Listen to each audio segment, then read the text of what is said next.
What's up guys? Ito na naman si Captain PhD ang akong Nicole.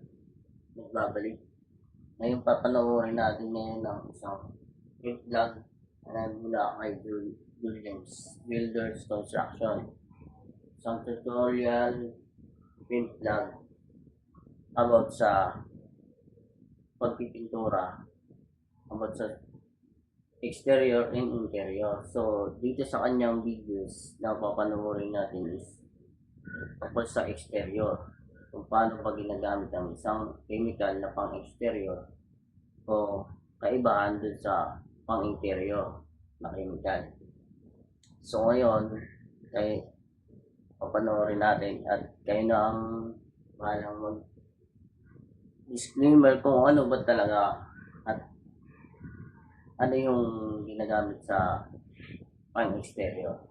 So, magkakaroon tayo ng dagdag kaalaman about sa exterior and sa interior. So, what's this? Panoorin natin, start na. Yung preparasyon na gagawin natin para mapinturahan natin yung mga exterior wall natin. So, syempre, alam natin mga boss, pagdating sa exterior wall, medyo iba yung ginagawa nating pagpipintura compare natin sa exterior wall. Kasi dito sa exterior wall, gumagamit na tayo minsan ng waterproofing. Syempre, especially kung ating mga wall na nakapayo sa bahay natin, no? Kasi wall na tinatamaan ng ulan, may tubig, kung minsan may leakage, may moist. So, ito yung ating mga preparation na pwedeng gawin. Wow, ganda ng background niya. Good channel. So ayan mga boss, so bali ngayon, ang first step na gagawin natin ay magmamasilya muna tayo. So bali sa nakikita ninyo, so ang ginawa natin, nagmasilya tayo muna ng mga cracks kung meron. So sinama na natin yung mga possible procedure na ating pwedeng gawin. So kaya kung kumpletuhin na natin, so umpisahan natin sa pagmamasilya ng mga cracks ng ating mga walls if ever na meron. So, Remind ko lang ulit, ang exterior is panlabas yan ha. Ito yung panlabas na sinasabi niya exterior. Interior naman is panloob. Pwede na tayong straight or rectang mag-apply ng Lexiband. So, bali ang masilya na ginamit natin dito, yung mga heavy cracks, ginamitan natin yan ng all-purpose epoxy. Ayan, so mga bossing. So, pwede naman tayong gumamit ng concrete epoxy, but ang problema is tumutulo siya. So, kinakailangan injected lang yung ating pwedeng paggamit sa ating concrete epoxy. Pero syempre ako nag-recommend ako para hindi tayo mahirapan, gumamit tayo ng all-purpose epoxy. Tapos, kapag yung crack natin is mild lang, pwede tayong gumamit ng Flexiband putty. So, panoodin nyo na lang, check nyo na lang sa details ng video ko, dyan sa channel ko, kung paano siya ginagawa.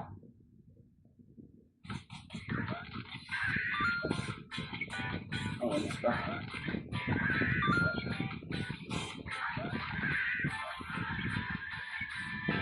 Natin para mas mabilis. And then after nating mamasilyahan itong ating mga cracks, kung meron man, yung ating mga wall, or may mga hairlines, okay na tayong mag-flexiband, no? So, pwede na tayong mag-umpisang mag-waterproofing. So, bali sa waterproofing natin, mga bossing, ang gagamitin natin ay Lexiband ng Boysen. Ayan. So, ito ay cementitious Lexiband waterproofing. At kaya naman ito yan, napakagandang gamitin mga boss. At subok na talaga, tested and proven na. So, kaya naman yan palagi yung ginagamit namin sa mga may mga wall na may leak or may moist. So, ayan, nilalagyan muna namin ng Lexiband bago kami mag-skim coat. And then yan, after nating matapos yung ating Flexiband, kinakailangan na 2 to 3 coats yung ating application na gagawin, yung ating coating. And then pagkatapos nating mag-waterproofing, next na gagawin natin ay magmamasilya tayo gamit yung ating skim coat. So marami tayong skim coat na pwedeng gamitin mga bossing, no? So meron tayong construct at meron tayong mga water-based na skim coat. At ito baling pag-skim coat natin ay kung gusto nyong maging makinis yung inyong pader. So pero kung rough lang yung inyong gusto, ayaw nyo nang pakinisin, pwede kayong rectang primer na.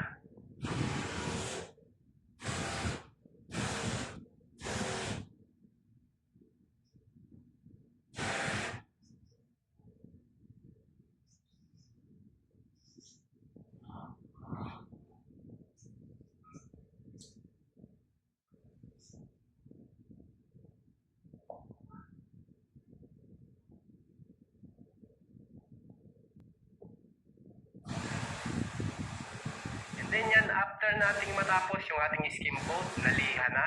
So make sure lang mga bossing na malinis na yan, and then pasahin nyo muna, and then patuyuin ulit.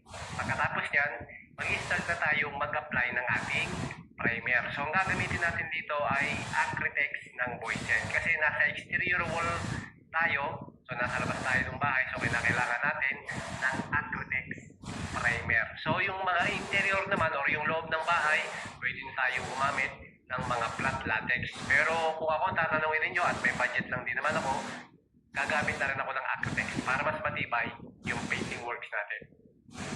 At pag natapos naman tayong mag-primer, so yung primer natin is a 1 to 2 coats kung gusto ninyo. 1 coat, okay na rin siya kung nagtitipid-tipid kayo pero may budget kayo, gagawin yung 2 coats. And then pagkatapos ng ating primer, mag-i-start na tayong mag-top coat. So bali ang gagamitin natin sa ating top coat is Titan, which is sister company rin ng Boysen. Yan, so bali itong Titan na to, mga boss, ito ay ang natawag na Superflex Elastomeric Paint.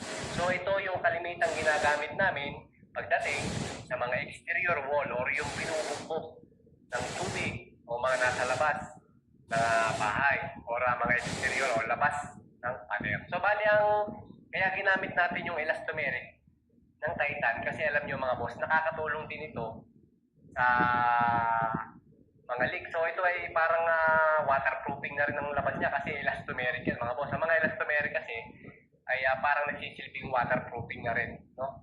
So kaya napakagandang gamitin ng mga elastomeric. So kung pipili kayo ng pintura pang exterior or yung mga panglabas ng bahay natin, gumamit kayo ng mga elastomeric paint, which is Titan brand yung aming inire-recommend na gamitin. Ayan. Ating wall. So bali ngayon, kung gusto nyo doblehin yung ating primer, gusto nyo 2 coats. So pwede nyo siyang i-recoat after 1 to 2 hours. And then depende rin sa panahon ano. So ito kita nyo, sobrang init. Mas mabilis matuyo yung ating pintura. So hindi na siya abot sa 2 oras pa bago siya patungan. So within 1 hour lang, pwede natin yung patungan dahil tuyo na kaagad siya, no? So gaya na sabi ko, depende sa weather condition.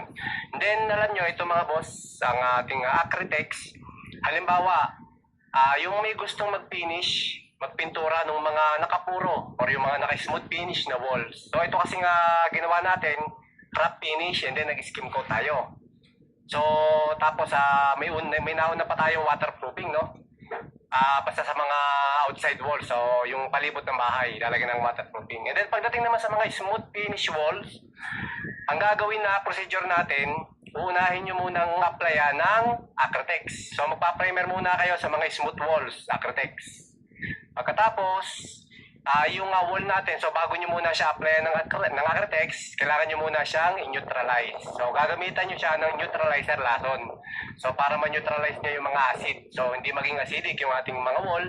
So para pagka-apply nyo ng ating Acrytex, hindi hihigupin ng ating mga pader. So tapos, pagkatapos ng apply ng Acrytex, and then pwede kayong gumamit ng Acrycast para sa ating repairing ng mga minor imperfection, mga guhit-guhit. Kasi sa smooth finish walls naman, hindi natin kailangang gumamit ng sinasabing sarado batak, di ba? Minsan, yung iba, ispat-ispat na lang dun sa mga imperfection. So yun lang yung ginagawa nila. Pero kung gusto nyo, pwede nyo isarado batak yung wall, pwede. Pagkatapos nyo mag-primer ng Acrytex, gamit kayo ng Acrycast, sarado batak. Sa smooth finish, yung mga makikinis na pader. Pero yung sa mga wrap walls natin, mga boss, kung ano yung procedure na pinakita natin kanina, ganun yung gagawin natin. Well, mga bossing, so yan na, natapos na yung ating preparation, step by step, kung paano pinipinturahan yung ating mga interior wall. So yan, Bali, itong step na ginawa natin na preparation, so pwede nyo rin siyang gawin through interior. Kung halimbawa, for example, mga nasa row house kayo, duplex, so hindi kayo makapagpintura sa labas ng bahay, pwede nyo siyang gawin sa loob na lang ng inyong kabahayan. So yan mga bossing, yung ating preparation para sa ating mga exterior wall. Okay. Ang ganda. Okay yung ano niya. So yun guys, nakita na natin yung videos niya kung paano gamitin yung iba't ibang klase ng chemical sa pang-exterior. So yun, nakita nyo kung ano yung mga aral na pwede natin may-apply kung sakaling tayo ay mangintura or magpapagawa ng bahay. So malaking tulong yun guys para hindi na kayo masyadong hahanap pa ng labor at kung paano nyo ma-maintain yung paggastos ng materyales. So yun lang guys. Sa susunod na ulit na videos.